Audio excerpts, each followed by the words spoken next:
Bismillahirrahmanirrahim. Assalamualaikum warahmatullahi wabarakatuh.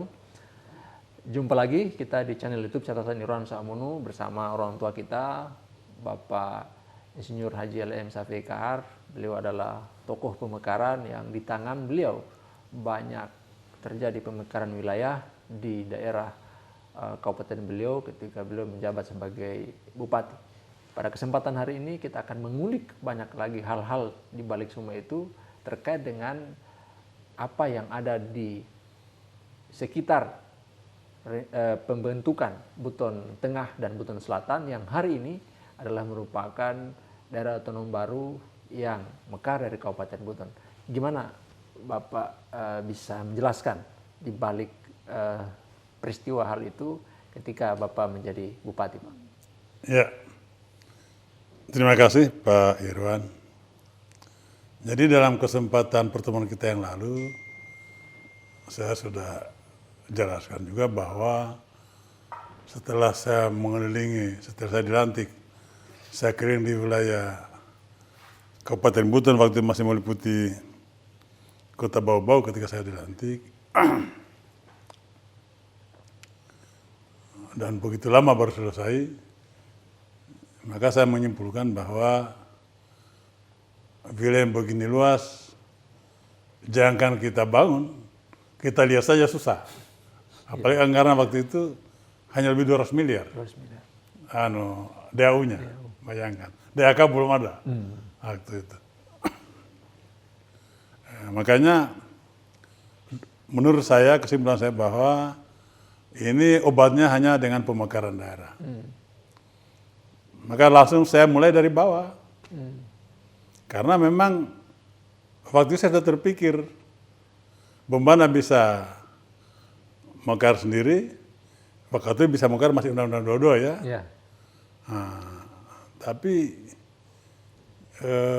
jangan sampai ini undang-undang berubah, mungkin bisa cakupan wilayah persyaratan menjadi misalnya 4 atau 5, ternyata kan di Undang-Undang 32 kan menjadi 5.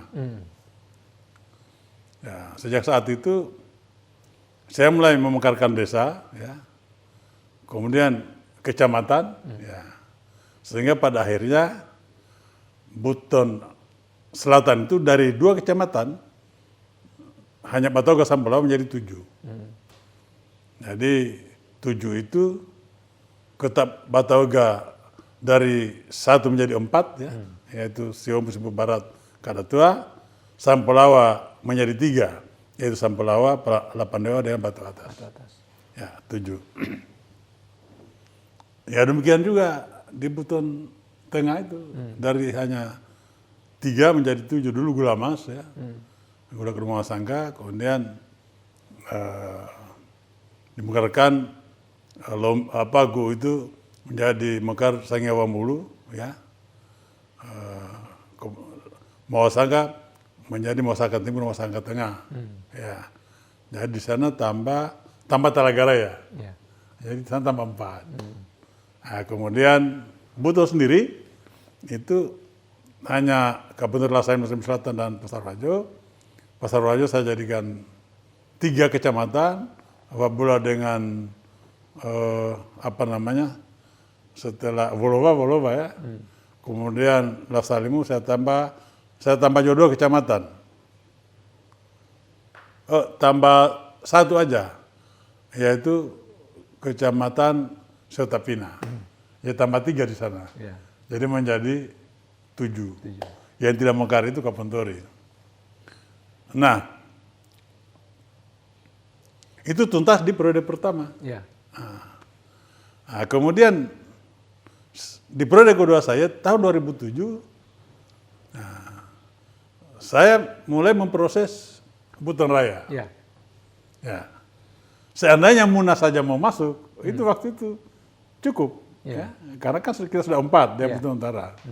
Atau Bombana cukup. Ikut. Ya. Cukup. Bombana itu memang tidak ikut. Dia alasan, karena saya pernah ke sana sosialisasi. Di hadapan DPR, para anggota Dewan, dan saya damping Bupati, saya didamping Bupati dan anggota DPR. Ya, tapi mereka aktivisnya itu menolak bergabung karena masalah geografis.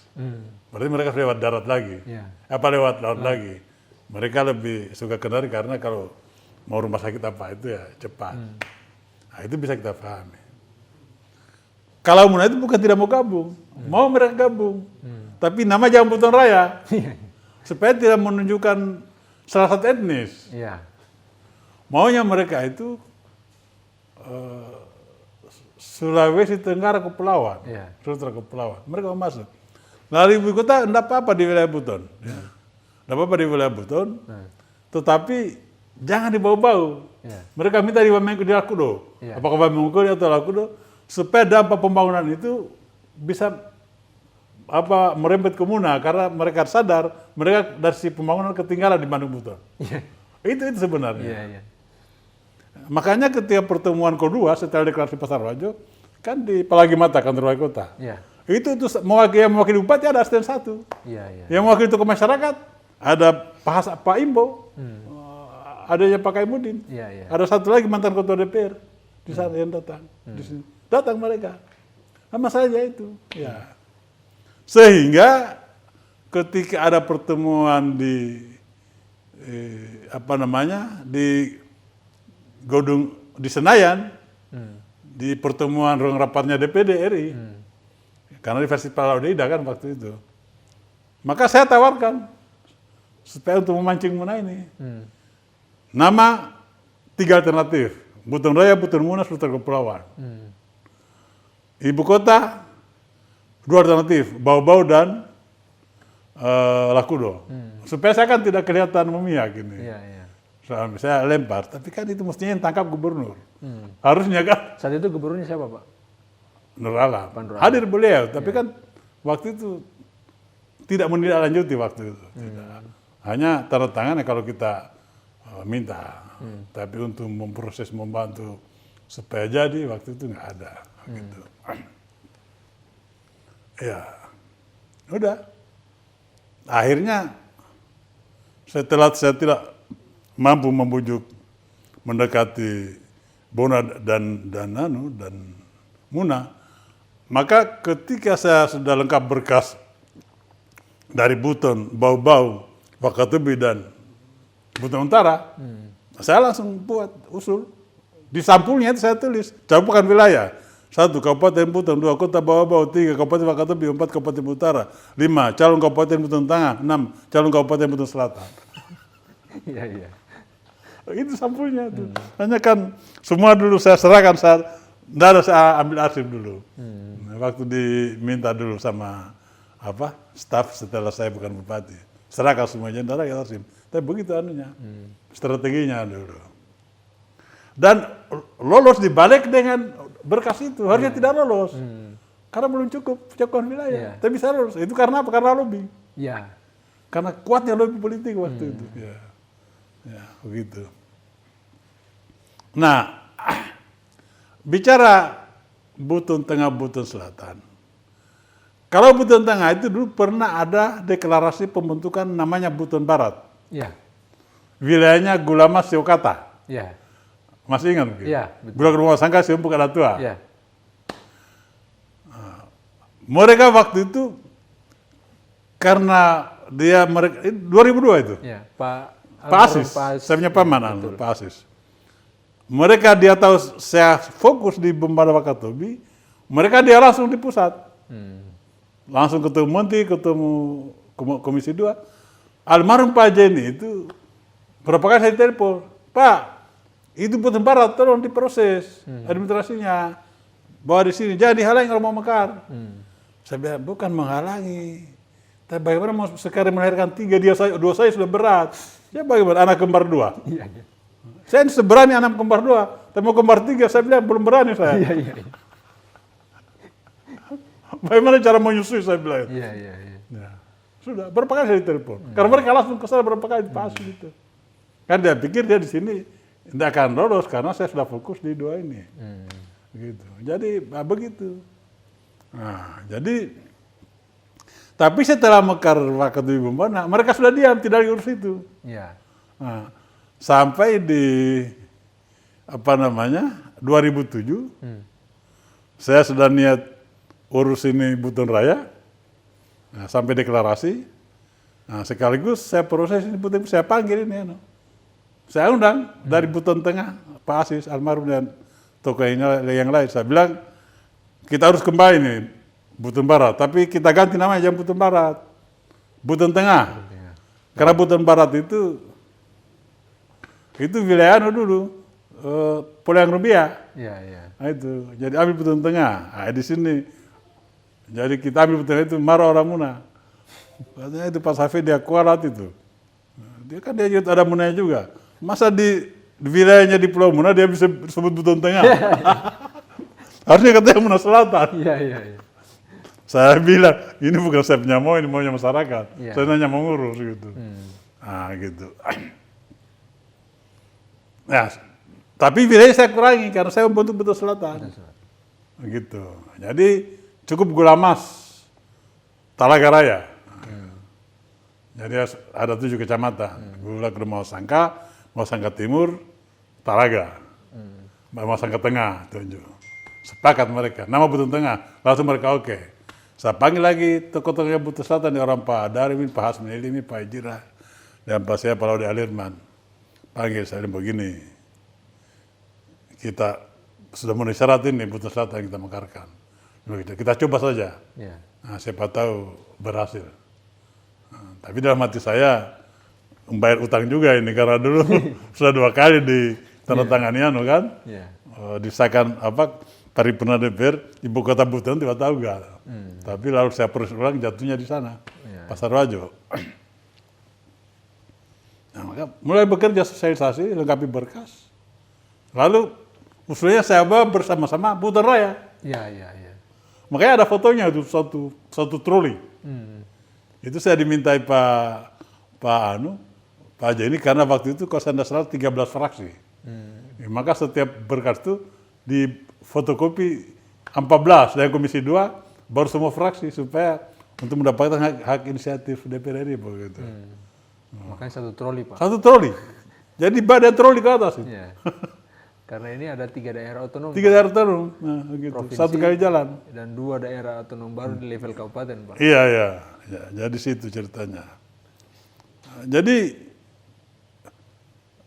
Buton Selatan tidak minta dimekarkan, tidak minta. Ya. Buton Tengah pun sudah tidak, sudah diam. Setelah jadinya pembana dengan Wakatobi begitu. Mereka tidak lagi urus itu. Tapi saya yang inisiatif, panggil mereka supaya kita sukses lagi, lengkapi berkas. Yang pertama, mudah-mudahan bisa jadi, dapat lagi uang banyak, dapat jabatan, pegawai baru apa semua. Pokoknya ya tidak bisa dihitung lah dia punya manfaat itu. Terlalu banyak pemekaran. Kalau yang lain-lain misalnya meningkat kesejahteraan dengan cara ini, cerita aja itu. Tapi buktinya sedikit. Tidak sebanyak ceritanya. Tapi kalau pemekaran lebih banyak manfaatnya daripada ceritanya. Iya. Artinya daripada saya ceritakan dulu ini manfaatnya, ternyata lebih banyak sekarang yang mereka nikmati gitu. Dibandingkan dengan yang dulu saya sterilisasikan. Begitu. Ya, jadi terproses dan Buton Raya bersama Buton Busel lolos di balik. Harusnya Buton Raya tidak bisa lolos. Karena capkan wilayah belum cukup. Gaya duanya masih calon, tapi bisa lolos. Karena lo bisa nyapa aja.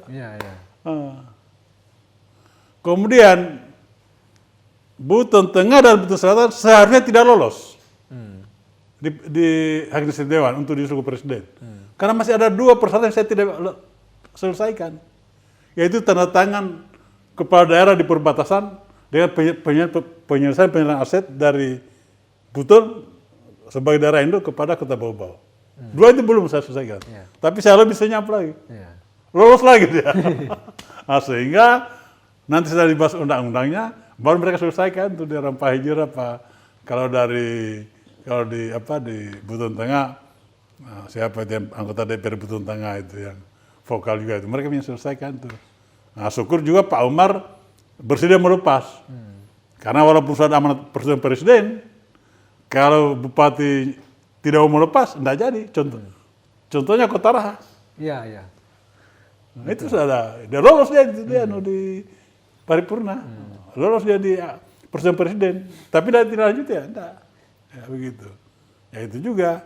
Jadi sebenarnya kalau Buton Selatan ini saya memproses dan mengawal sampai menjadi Sekretaris Dewan diusul ke Presiden dan di situ juga terlibat Pak Umar sebagai Ketua DPR awalnya. Tapi setelah 2010 kan sudah almarhum Pak Yamin. Dia terlibat sepotong begitu. Tapi penyelesaiannya juga beliau lagi karena saya bukan lagi bupati gitu. Nah, jadi disitulah sebenarnya proses Buton Tengah Buton Selatan dan memang peran tokoh masyarakat di situ besar juga dalam perjuangan pemerintah pusat. Tidak ada gejolak Pak ketika ini diusulkan. Sedengar kemarin Buton Tengah ini yang sempat problem itu soal penetapan ibu kota. Ya. Kenapa sampai bisa kemudian ada solusi terkait dengan problem itu Pak? Itu penyelesaiannya itu, jadi begini, saya kan dulu karena hasil kajian itu lebih layak laku maka saya harus selesai hasil kajian. Beda sedikit sebenarnya.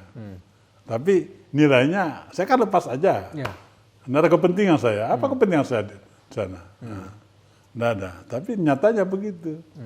Tapi mau dibahas undangnya ada gejolak. Tapi saya bukan bupati lagi kan. Mau sangat nuntut lagi ibu kota. Maka diambillah jalan tengah. Labungkari. Begitu. Nah, kemudian dengan Buton Selatan Pak, berarti Buton Selatan relatif lebih mulus Pak ya? Di sana tidak ada masalah, baik ibu kota maupun nama Pak? Tidak ada masalah. Tidak ada masalah. Mungkin karena masalahnya sudah di awal tadi Pak ya, antara Matoga dan Pasar Rajo. Iya. Jadi karena masalahnya di awal, sekarang ketika dimutarkan sudah tidak ada masalah. Iya.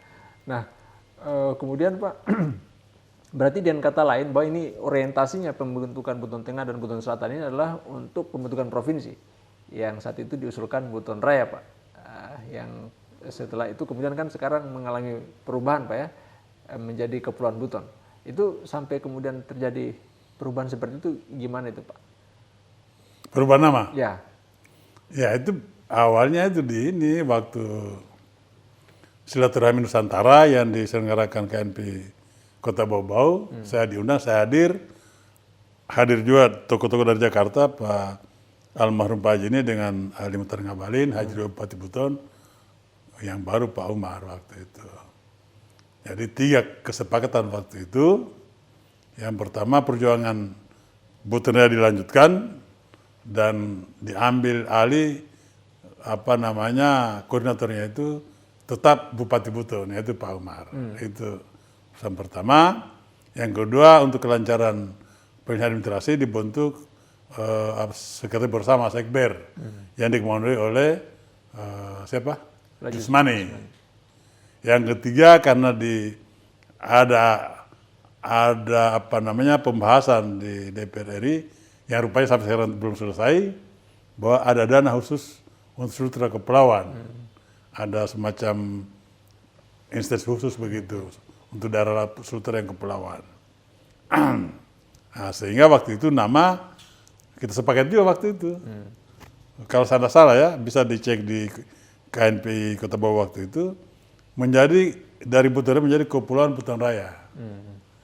Nah, tapi perkembangannya di deklarasi di Kolaka Timur itu sudah menjadi Kepulauan Buton, Capton. Nah, saya tidak ikut lagi itu.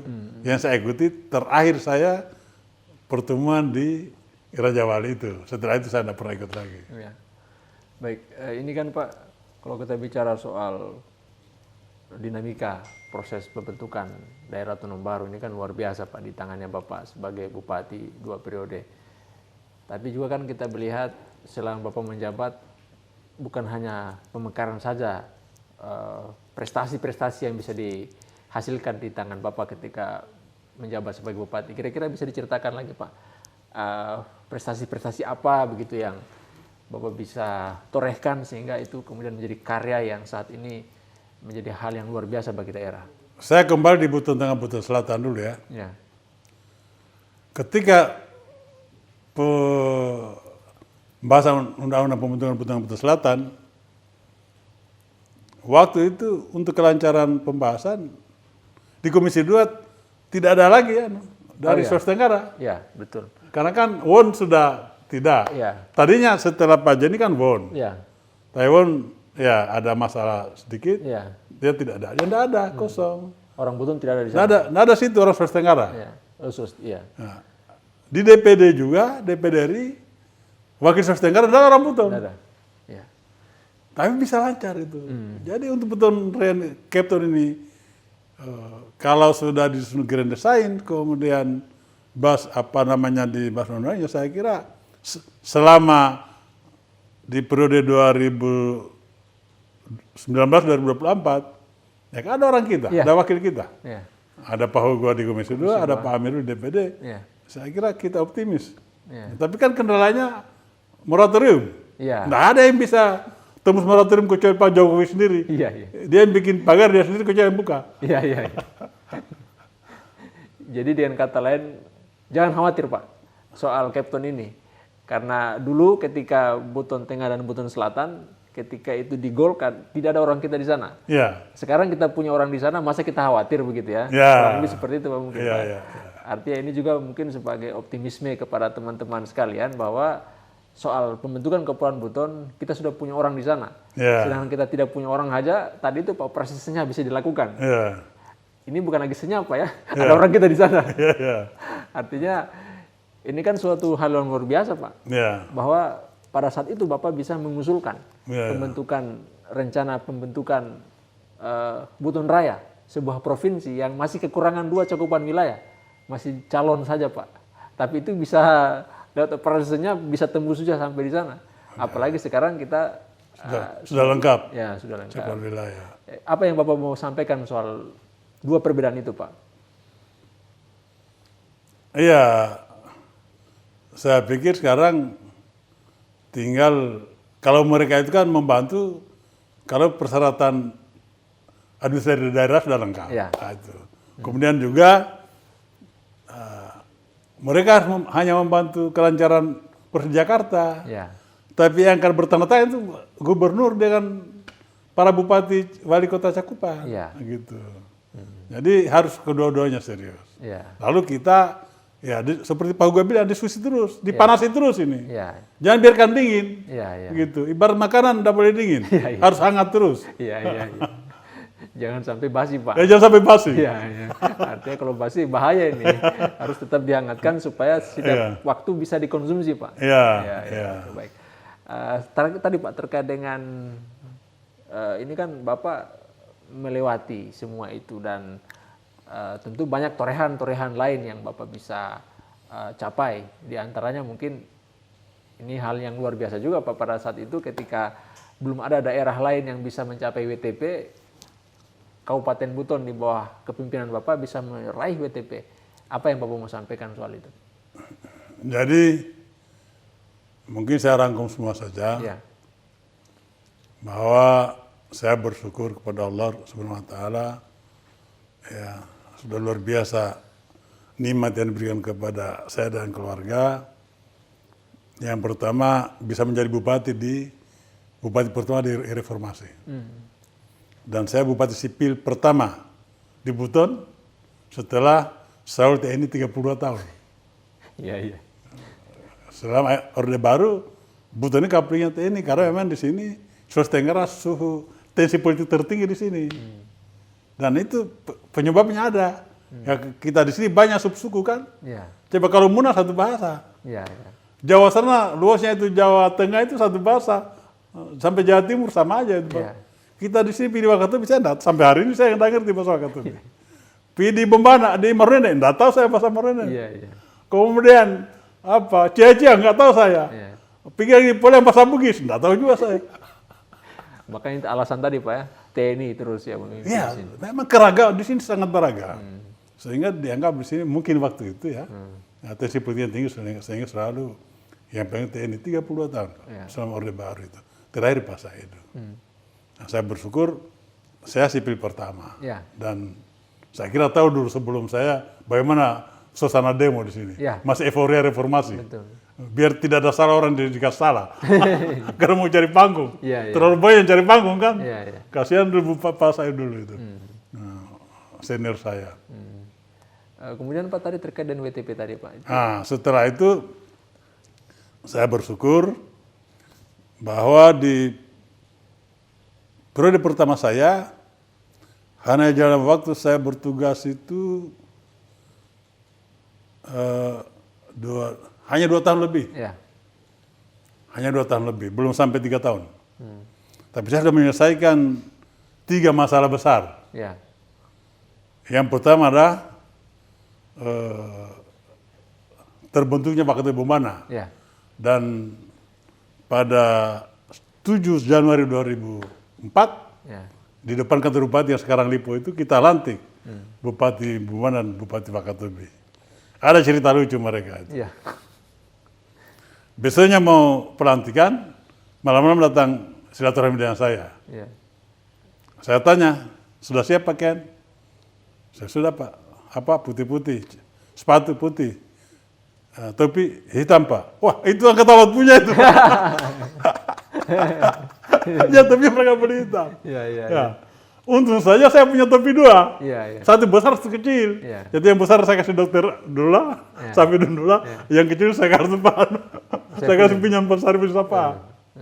Alhamdulillah di dalam suasana anggaran sedikit, tapi ketika pelantikan sudah siap mobil dinasnya 0 km. Dulu Terano Spirit dulu. Sudah siap, sudah parkir, jadi habis antri langsung naik. Ya.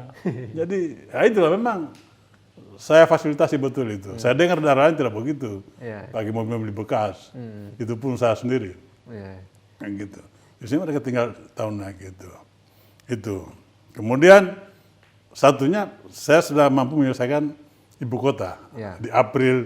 Di Juli 2003 sudah keluar PP-nya Pasar Wajo. April 2004 diresmikan pemindahan secara bertahap. Itu luar biasa itu. Hanya tidak sampai 3 tahun. Nah, makanya waktu itu saya jarang ke Jakarta. Kalau kecuali undangan presiden atau kalau hanya menteri, saya lihat dulu menteri, kalau menteri keuangan baru saya hadir atau Mendagri. Kalau yang lain diwakili terus.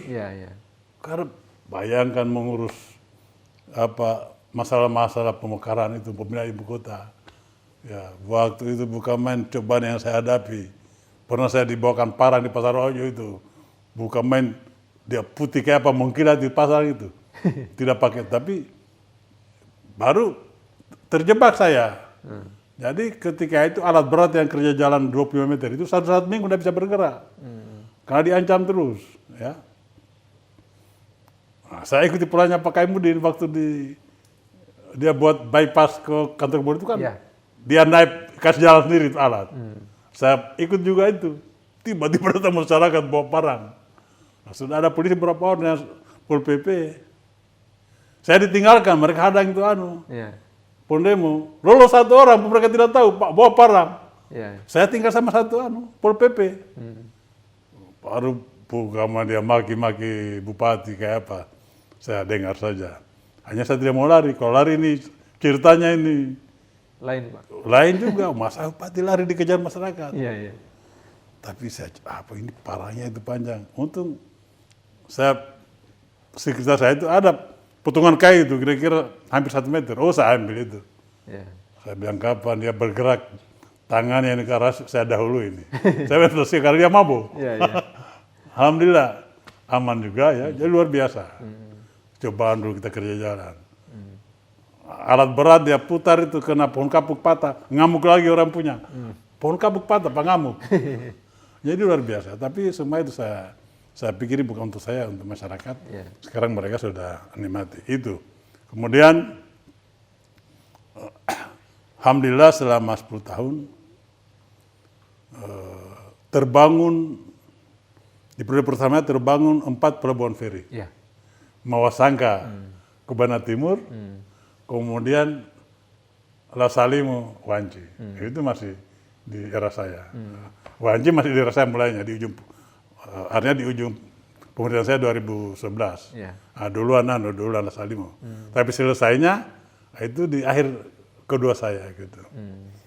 Di akhir jabatan saya kedua sudah dipakai waktu itu. Ya, kemudian kalau Mawasangka ke Bana Timur periode pertama sudah diresmikan. Kemudian pelabuhan di Pasar Wajo. Sekarang sudah dimanfaatkan. Ya. Lalu pada 2009 ada program di Kementerian Perhubungan itu pelabuhan di pulau-pulau terpencil. Ya. Syaratnya daerah membiayai desain. Saya langsung desain 7. Ya. Waktu itu di tengah-tengah anggaran kecil, tapi mampu kita siapkan biaya desain itu sekitar 1,9. 7 jembatan itu 19 M. Karena ada desain yang bisa dipakai perhubungan. Ya. Yaitu Nambo di Kamaru, Ya. kemudian Vamenkoli, Ya. yang tiang panjang itu, Ya, Liana Panggai, Mawasangka itu, Mawasangka. baru Talaga, Ya. Siompu, Ya ampun. Kadatua, Batu atas. Ya. Itu didesain itu. Yang lambat itu Batu Atas. Ya. Baru selesai di 2019. Baru selesai. Tapi desainnya itu sudah selesai di 2009 dulu. 2010 sudah selesai. Nah, kalau yang lain kan sudah terbangun semua di era saya selain Batu Atas. Itu luar biasa, Pak. Jadi 8 saya bangun pelabuhan Bongkar Muat. Pasar Rajo. Ya. Itu tapi kan tidak ditahu itu masyarakat. Sehingga sampai hari ini bilang selama saya tidak ada pembangunan. Iya. Di bidang pendidikan. Ya. Setelah Mekar, Bau-Bau dan Bakati Bumana, SMA di Buton tinggal 3. Ya. 1 di Pasar Rajo, Ya, cuma 1. 2 di Mawasangka, Lombe dengan Mawasangka. Ya. Buton 1 ada Bir 1. Nggak ada. Maka selesai masa jabatan saya, semua kecamatan sudah ada SMA negeri. Bahkan ada yang 3, seperti Lasari Musaten 3 itu, karena daerah luas. Ya, dan saya tidak ikuti lagi aturan pusat. Kalau aturan pusat itu kan 1 SMP harus 3 SD penyangga. Ya. 1 SMA harus 3 SMP penyangga. Saya macam Lasari Musaten ada yang daerah SP7 itu. 1 SD, 1 SMP, 1 SMA. Daripada tidak sekolah anak-anak. Iya, betul. Sehingga pertama itu tidak cukup 10 orang murid SMA. Tidak efektif kan kita bangun gedung, guru, hanya mengajar orang sebanyak. Tapi ini kan pemerataan pendidikan. Nah, itu yang saya syukuri. Mampu saya lakukan itu.